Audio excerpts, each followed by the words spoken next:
seul café de Saint-Pantaléon. On a voulu organiser cette première réunion à Saint-Pantaléon, ici, pour marquer ce fait-là. Alors, oui, non, ça commence mal si tu fais ça. Hein.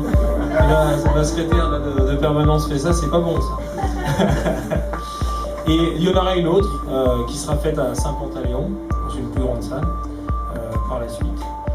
Mais je pense que ce lieu est marqueur, finalement, d'un thème, de la désertification humaine, qui a eu lieu à Autun, comme à Saint-Pantaléon. Alors, quelques rappels. Moi, je suis comme vous, hein, j'ai grandi ici. Donc, j'ai vu dans quel état, comment était la ville il y a 30 ans, et je vois comment elle est maintenant. Finalement, c'est quand même assez rare d'être dans une ville où on grandit et on la voit rétrécir. Donc, il y avait 22 000 habitants à Autun, il y avait 5 000 habitants à Saint-Pantaléon, et maintenant, on est à 14 600, Autun plus Saint-Pantaléon. Ça, c'est la réalité des chiffres. C'est la réalité des chiffres, mais finalement, les faits, vous les connaissez comme moi. Vous les connaissez comme moi, il n'y a qu'à regarder dans le centre-ville à Autun, où on voit ces rues piétonnes, l'avenue Charles de Gaulle, la rue Guérin, toutes ces rues qui se vident, et au bout d'un moment, elles se vident tellement qu'on s'en aperçoit plus. Avenue de la République, tous les locaux sont quasiment vides. Bon, je pense qu'il y a un moment où on doit se dire, où va-t-on, que fait-on? Alors, à Saint-Pantaléon, j'ai envie de dire, on est ici dans un village gaulois. Le dernier bar qui résiste encore et toujours. D'ailleurs, je salue Alima parce que je sais qu'elle le fait avec courage, force, persévérance et avec du cœur. Parce que vous savez, comme vous le voyez, il y a... Voilà, vous n'êtes peut-être pas venus tous ici, mais il n'y a pas beaucoup de clients. Pas toujours, pas souvent. Les horaires sont un peu aménagés. Et je trouve ça bien qu'il y ait encore un commerce, un café qui résiste et qui subsiste ici à Saint-Pantaléon. Alors je vais aborder différents thèmes. Le premier thème, ce sera l'économie. Je vais revenir, même si on l'a déjà un petit peu abordé. À travers l'économie, j'aborderai aussi un peu le tourisme. Et en termes de désertification, j'aborderai aussi un peu la désertification médicale. Alors le premier thème sur l'économie, on a fait une réunion à l'Hexagone vraiment centrée là-dessus. C'est le nœud du problème.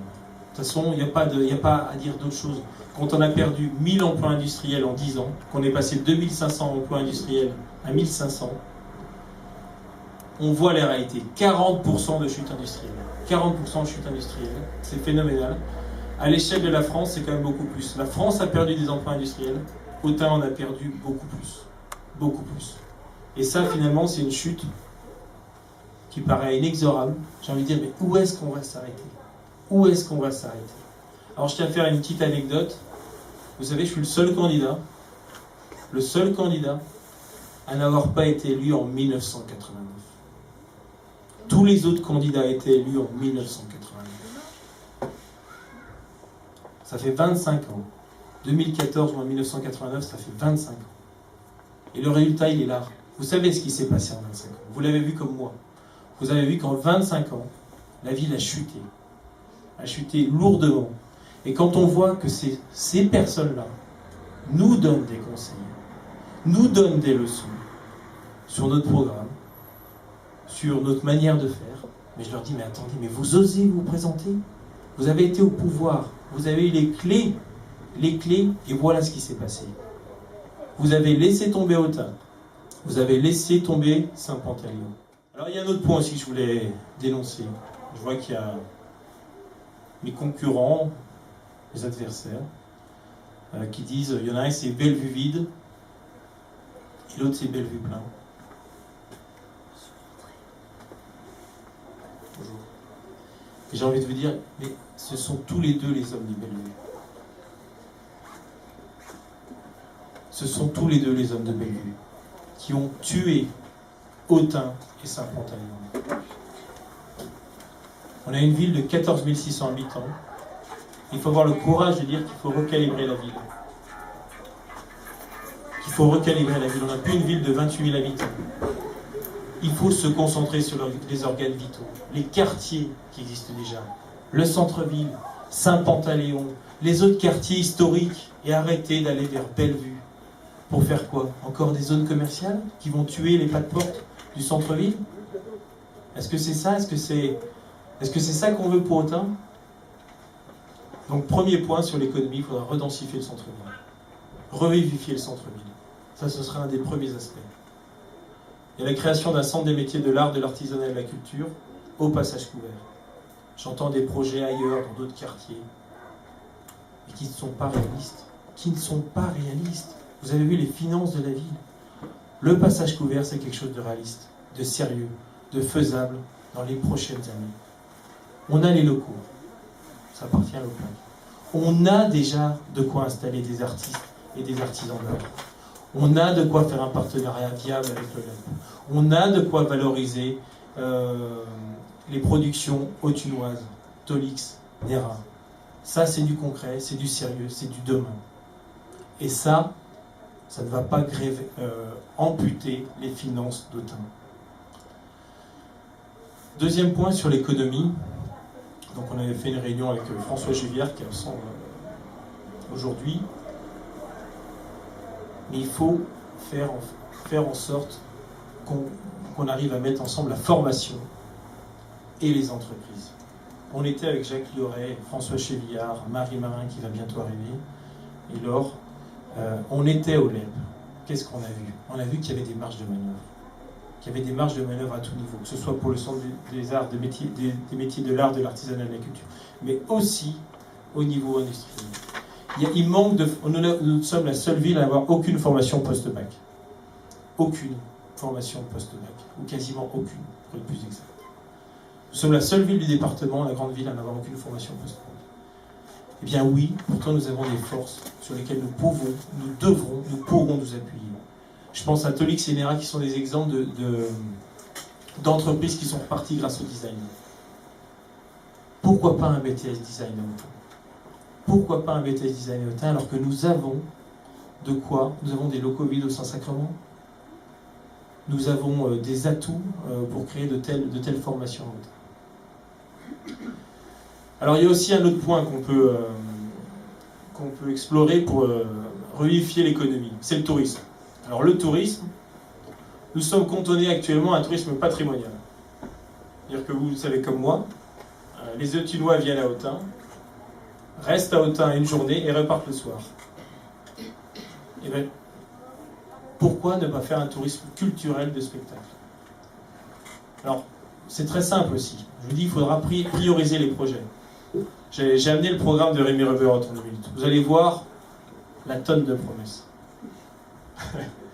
Ce ne sont pas des mesures comme ça, des promesses que nous allons faire. Nous allons faire des promesses tenables sur l'économie, comme je l'ai dit, sur le tourisme et sur la culture. Pour tout, voilà. Ce sera nos axes prioritaires pour Autun, pour demain.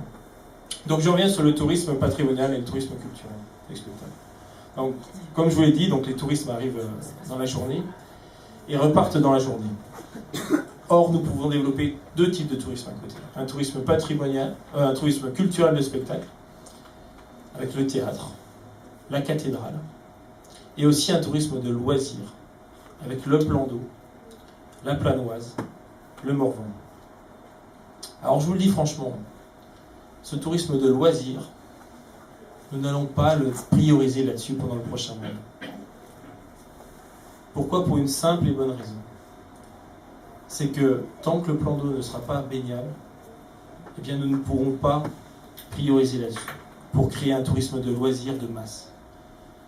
Bien sûr, nous serons opportunistes. Si nous avons des occasions, nous plongerons, nous irons. A l'inverse, le tourisme culturel de spectacle, c'est tout à fait faisable. Alors j'explique de manière très concrète. Sur le théâtre romain, on enlève cette bévue qui est le stade de foot. On enlève cette bévue qui est le stade de foot et on met une esplanade. Avec des colonnes romaines, des décors. Et où on peut avoir des pièces de théâtre avec Phèdre, des opéras, où les gens sont sur le théâtre romain et voient les décors en face. ou à l'inverse des festivals de musique plus festifs, où les gens sont sur l'esplanade et voient le théâtre romain illuminé. Ça peut avoir du cachet. Ça peut avoir du cachet. Et quand je vois que en Bretagne, ils ont réussi à faire un spectacle avec les vieilles charrues, dans des prés, qu'au Creusot font le festival de blues alors qu'ils n'ont pas la richesse que nous avons, à Tournu, ils ont réussi en effet à faire un festival avec la nourriture et la musique qui marche, à Couche aussi. Alors soyons sérieux, pourquoi autant avec les richesses qu'on a, on n'y arriverait pas? Je veux dire une chose, une simple et bonne raison, pourquoi on n'y arriverait pas? C'est parce qu'il y a un conservatisme depuis des années. Notre ville, elle est marquée par des opportunités gâchées, à maintes reprises. Alors on parle tout le temps des vieilles lunes, la route, le train, on a loupé le TGV, on a loupé un axe de communication routier qu'on n'a pas. Donc on ne peut pas se développer. On est quand même à 40 minutes de l'autoroute. 40 minutes de l'autoroute. Même en Ile-de-France, ils sont des fois 1 heure de l'autoroute. Donc ça, c'est des prétextes, c'est des faux semblants. Surtout pour les industries légères. Autant les industries lourdes, je comprendrais. Mais pour tout ce qui est industrie légère, on peut se développer. On peut se développer là-dessus. Et donc, je pense que si vous voulez, il faut arrêter de courir vers les occasions qu'on a manquées. Elles sont passées. Elles sont passées. Vous voyez, c'est comme quand imaginez que vous avez des bougies à allumer avec un tapis roulant qui passe devant vous. Et vous, votre but, c'est d'allumer les différentes petites bougies qui passent sur un tapis roulant. Et donc, chaque bougie, finalement, symbolise un peu de joie, de travail, etc. Si vous focalisez sur les bougies qui sont déjà à 2 mètres devant vous, qui sont passées, vous allez oublier d'allumer les bougies qui sont devant vous. Et c'est ça qui se passe à Autun depuis des années. C'est ça qui se passe à Autun depuis des années. En 2008, Rémi Rebérode promettait la rocade. Entre Autun, entre Bellevue et Saint-Pantaléon. J'ai le programme à côté de moi. Est-ce que c'est sérieux, alors qu'il savait très bien que ça n'allait pas se faire? Est-ce que c'est courageux de faire des choses comme ça? Est-ce que ce n'est pas se moquer des Autunois? Et je ne sais pas si vous avez entendu cette dernière réunion, il promet à nouveau ça. Tout simplement pourquoi? Parce que le cynisme est là, et que de toute manière, il sait, moi on m'en parle souvent quand je suis dans la rue.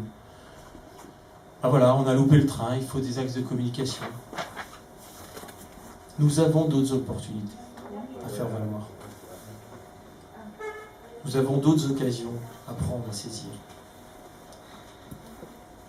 Et ça, nous le ferons si nous avons un discours sérieux, réaliste, ambitieux, bien sûr. Il y a des talents à Autun. Il y a beaucoup de talents.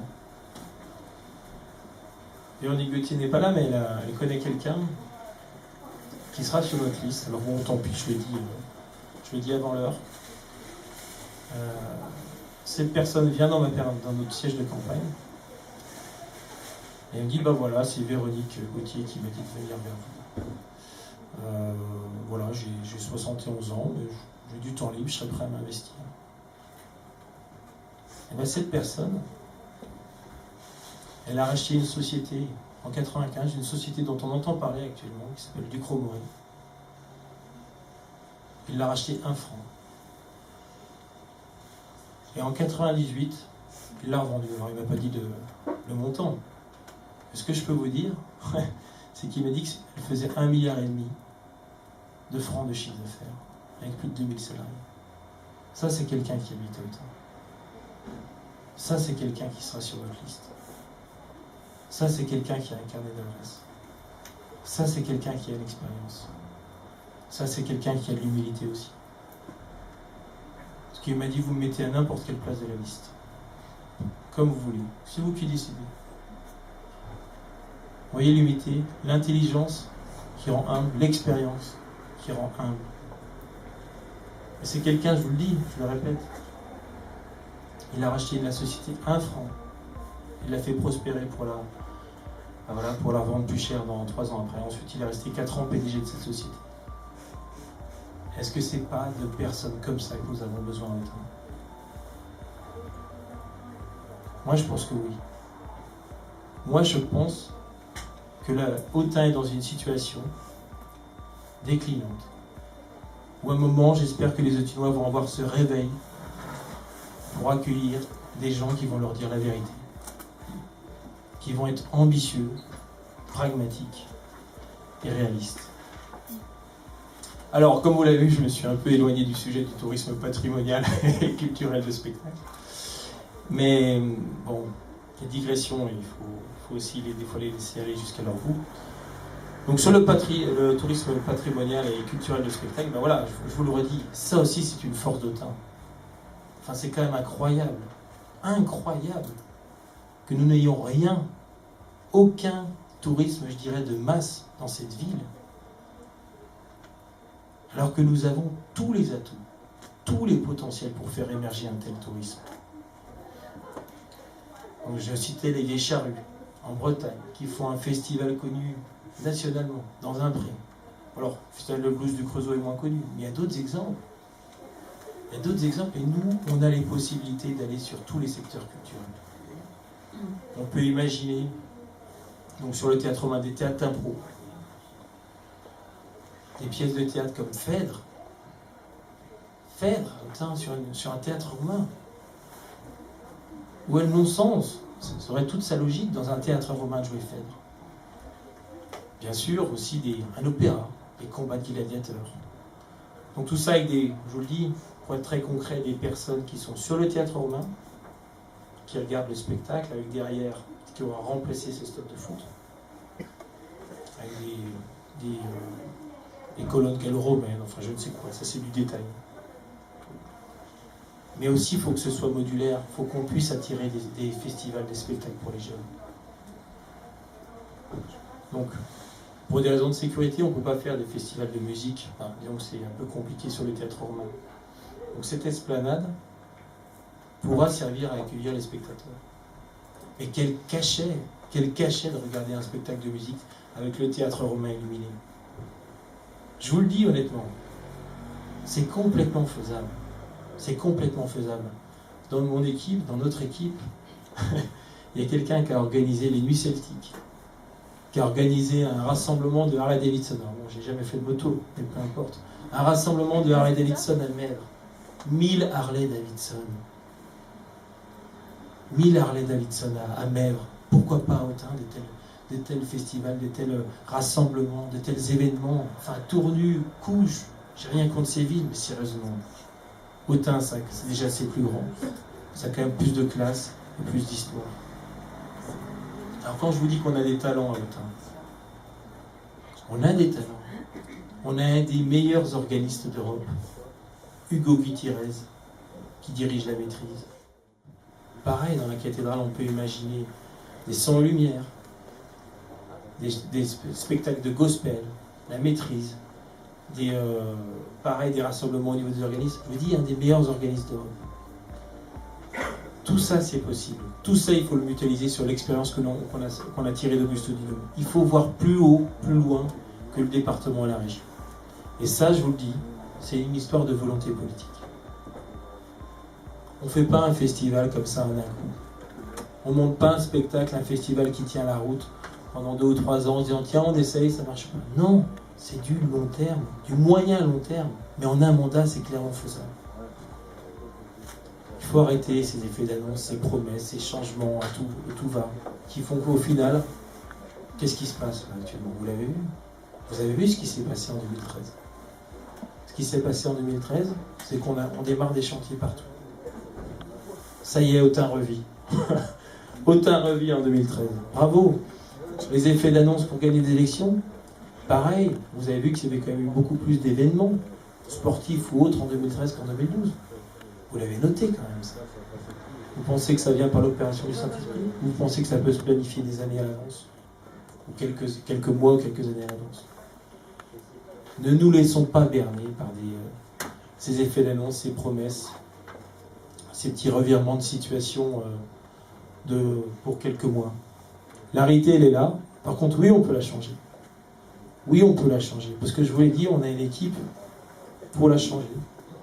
Donc avec Jacques Leray, avec ce monsieur dont je vous ai parlé, avec François Chéliard. Ça, c'est des gens compétents. Ça, c'est des gens qui ont de l'expérience. On va allier expérience et ambition et jeunesse. On va allier tout ça. C'est ça qu'il nous faut autant. Alors j'espère que vous suivez mon engouement, parce qu'on aura besoin de vous. On aura besoin de vous aussi pendant cette campagne. On aura besoin de motivation. Il faut qu'on l'emporte. Il faut qu'on l'emporte, puis on va l'emporter de toute manière. Parce que les Eudes-Tunois n'auront pas le choix s'ils veulent que ça change. Ils savent bien qu'au fond d'eux-mêmes, ce n'est pas des gens qui étaient élus en 1989 qui vont changer la situation. Ils le savent au fond d'eux-mêmes dans leur cœur. Peut-être qu'ils ne veulent pas le voir, mais au fond d'eux-mêmes, ils le savent. Alors la désertification humaine. Et bien ici, je trouve que c'est un bel exemple de désertification humaine, Saint-Pantaleon. On voit, bon, on se barre, et je vous dis, heureusement que vous êtes là aujourd'hui pour le remplir. Attaque, même attaque commence à... Vous voyez qu'il y a des horaires de plus en plus fermés. Qu'est-ce qu'on veut pour Saint-Pantaleon? Ce qu'on veut pour Saint-Pantaleon, c'est qu'il y a un renouveau en termes de commerce ici. C'est ce parking même. On veut aussi qu'il y ait pourquoi pas des puces sur Saint-Pantaleon. Des marchés, mais pourquoi pas des puces spécifiques. Ça pourrait très bien aller à Saint-Pantaleon. Qu'est-ce qu'on veut pour Autun? Qu'est-ce qu'on veut pour le centre-ville? On veut peut-être plus de marchés, on veut peut-être plus de commerce, tout simplement. Mais si je reviens sur l'économie, on va tracer une feuille de route pendant les 6 prochains mois, après l'élection, en concertation avec les acteurs locaux, que ce soit les entrepreneurs, les personnalités de la culture, et après on va y aller. Il y a des possibilités. Déjà de sauvegarder l'existant, de faire que les entreprises actuelles grossissent, c'est important. Et ça, on va les nourrir en termes de formation. On va les nourrir et puis on va faire émerger les entreprises ici. C'est ça le but. De toute façon, sans entreprise, on n'y arrivera pas. Et c'est qu'avec des gens compétents, comme la personne dont je vous parlais, avec Jacques Leray, avec François Chéliard, toute sa vie, il a travaillé dans l'implantation d'activités industrielles. Ça, c'est une expertise. Et j'ai envie de vous dire, je pense que c'est quand même bien si on a des Autunois qui sont un petit peu partis d'Autun pour pouvoir revenir à Autun. Comme moi, j'en suis l'exemple. J'en suis l'exemple. Qu'est-ce que j'ai fait en 15 ans? Bon, j'ai fait médecine, ça vous le savez. Donc j'ai fait une spécialité en politique de santé. Donc déjà un peu orienté politique, ce qui explique ma venue ici. J'ai fait une école de commerce aussi, à Nantes. Donc en médecine, j'étais à Dijon et à Clermont-Ferrand. J'ai fait une école de la fonction publique, à Rennes. À Rennes, j'ai côtoyé que des gens qui avaient fait Sciences Po Paris. Je peux vous dire que c'est pas la même culture que les médecins. C'est pas la même culture que les gens qui font une école de commerce. J'ai fait aussi un Master 2 d'économie à Dauphine. J'ai fait un Master 2 de statistique. Pareil, c'est des milieux différents. J'ai étudié aux États-Unis, en Angleterre. Tout ça, ça forme la jeunesse. Les voyages forment la jeunesse. Et je peux vous dire, j'ai vu différents milieux. J'ai appris à raisonner différemment, à être ouvert. Ouvert. Est-ce que vous pensez que le sectarisme peut nous ramener du monde à Autun? Est-ce que c'est ça qu'on veut, des gens sectaires? Du clientélisme, des gens sectaires? Non. Vous savez très bien que c'est avec l'ouverture qu'on peut réussir à faire quelque chose à Autun. C'est pas le sectarisme qui va nous amener quoi que ce soit. Quoi que ce soit. Tout simplement peut-être une défaite, au pire. Alors bon, je vais en finir avec un discours et vous parler d'un autre thème qui m'est cher, qui est la désertification médicale, qui rejoint la désertification humaine. Ce thème, il faut bien voir qu'aussi on a des atouts. Et que, je vais faire un parallèle avec ce que je viens de dire avant. C'est très simple.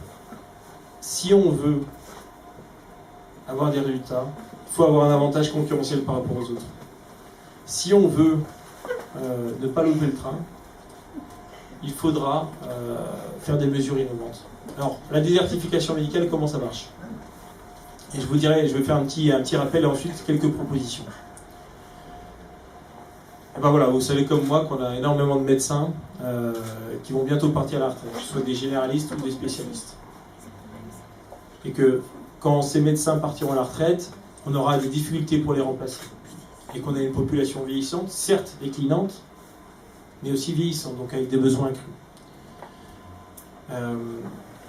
Comment on a essayé de lutter contre cette désertification médicale? C'est simple, on a essayé de lutter il y a 20 ans en essayant de mieux payer les médecins, en leur donnant 20% de plus quand ils venaient dans les zones à sous-densité médicale. Ça n'a pas marché, ça a coûté très cher. Ensuite, on l'a dit, on va se focaliser sur l'installation. Très bien.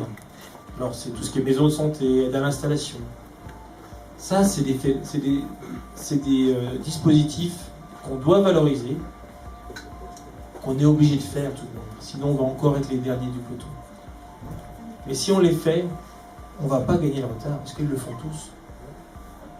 La maison de santé, c'est déjà une solution du passé. Il faut la faire, hein, je précise bien, pour les journalistes, il faut la faire, évidemment, qu'il faut aller vers une maison de santé. Qu'il faut aller vers le groupement des professionnels de santé. Mais c'est déjà une solution du passé. C'est une évidence qu'il faut aller vers ça, mais c'est une solution du passé. Quel est l'avenir pour la désertification médicale? C'est toujours sur la formation, et j'y reviens encore. Nous n'avons aucune formation post-bac à Autun, je vous l'ai dit. Et dans la santé, c'est pareil. Est-ce que vous trouvez normal qu'à Château-Chinon, avec un hôpital local, nous ayons une école d'aide-soignante? Alors qu'à Autun, excusez du peu, on a un centre hospitalier, on a une clinique privée, on a un centre de rééducation, et on a des maisons de retraite. Nous n'ayons pas ce type de formation. Alors il faut savoir qu'à Autun aussi, si on regarde l'étude de l'INSEE, il se trouve que dans la population des 18-25 ans, on a beaucoup plus d'hommes que de femmes. On a à peu près 10% de plus d'hommes que de femmes. Ça, c'est important aussi à regarder des détails comme ça. Parce que c'est à ce moment-là que les couples se forment, que les familles se créent, et donc qu'on s'ancre sur un territoire. Donc une école d'aide-soignante aurait, cette petite cerise sur le gâteau, permettre d'ancrer plus les gens sur les territoires. Et une école d'aide-soignante, je vous le dis, pareil, c'est une volonté politique, c'est un moyen long terme. Ça, on peut l'avoir, une école d'aide-soignante. On a tous les atouts. Où est-ce qu'elle pourrait avoir lieu? Où est-ce qu'elle pourrait se créer? Il y a l'ancien bâtiment des pompiers qui est à côté, qui a des locaux vides. De toute façon, des locaux vides, on en a. Ça, on en a. C'est pas là le problème. Et quand je vois qu'on préfère construire des bâtiments neufs pour faire des effets d'annonce et pour montrer qu'il se passe quelque chose, voilà, c'est quand même assez pitoyable. Ouais. Donc il y a des possibilités pour une telle école d'aide-soignante. Je reviens sur les médecins. Les médecins, comment le cursus est fait en fait? Je vais vous dire, je vais vous raconter plus ou moins comment un jeune médecin sort d'Autun et va faire ses études de médecine à Dijon. Un jeune Autunois qui a 18 ans, il part d'Autun.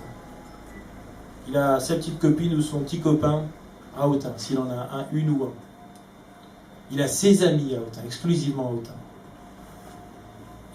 Par contre, il ne connaît absolument pas le tissu professionnel de santé autunois. Hop, 6 ans de médecine à Dijon. Qu'est-ce qu'on voit? Un jeune Autunois qui ne connaît plus Autun, qui ne connaît toujours pas le tissu professionnel de santé autunois, qui sort sûrement avec une Dijonnaise ou un Dijonnais, qui a des amis toujours autunois, mais beaucoup Dijonnais, qui a une vision de la médecine CHU centrée. Et puis voilà. Puis après, il se dit, je reste à Dijon, je ne vais pas revenir à Autun, c'est fini. Voilà. Et ça, c'est la réalité pour la médecine, mais vous pouvez la dupliquer pour d'autres types de formations, pour d'autres phénomènes. Alors, qu'est-ce que je propose, moi? Les études de médecine, elles sont faites, vous avez 6 semaines de stage, 6 semaines de cours. Avant, c'était stage le matin, stage l'après-midi. Stage le matin, cours l'après-midi. Eh bien, c'est simple. On a tous les ingrédients pour accueillir des jeunes étudiants en médecine à Autun. Tout, comme pour les écoles, comme pour les aides-soignantes. Est-ce que vous pensez que c'est quand même pas préférable pour un jeune Autunois de faire un stage de médecine à Autun en été plutôt que d'être enfermé à Dijon? Est-ce que vous pensez qu'un jeune Autunois ne sera pas bichonné par ses collègues, ses futurs collègues médecins autunois, dont il connaît sûrement les parents, enfin qu'il y a des liaisons? Est-ce que vous pensez que l'hôpital ou la clinique ne serait pas content d'accueillir des jeunes étudiants en médecine? Et donc voilà, proposer des stages de médecine, des stages aux jeunes étudiants en médecine. Adapter les locaux. Là encore, l'ancien bâtiment des pompiers peut permettre d'accueillir des étudiants de médecine. Si éventuellement ils ne sont pas autunois, ce qui sera après le cas, ils seront autunois, ils viendront au Autun, ils seront bichonnés. En plus, ils auront un meilleur accueil et une meilleure formation. Alors ça vous paraît peut-être trivial, ça vous paraît peut-être juste un petit détail. Mais c'est important, la désertification médicale. J'en ai fait un axe qui était quand même important, parce que je vous le dis, on en a beaucoup parlé. Et dans les années à venir, il y en a beaucoup qui vont quitter Autun. Et toutes ces solutions, on peut les dupliquer sur d'autres domaines. Voilà.